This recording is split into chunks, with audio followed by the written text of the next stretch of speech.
In this video, I'm gonna be showing part 1 of how to make a sniper tower. And I'm not literally gonna be building it, I'm just gonna tell you guys what I did on this part. So here we've got the ladder, not totally done yet because my impact driver died.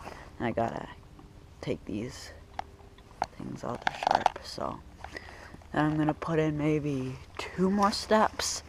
And I'm gonna build a platform up there. The platform will be in part 2. So,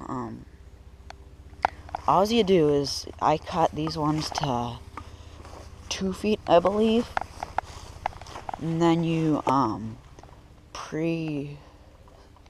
barely put the screws in. So that way when you climb up here, you just screw it in. But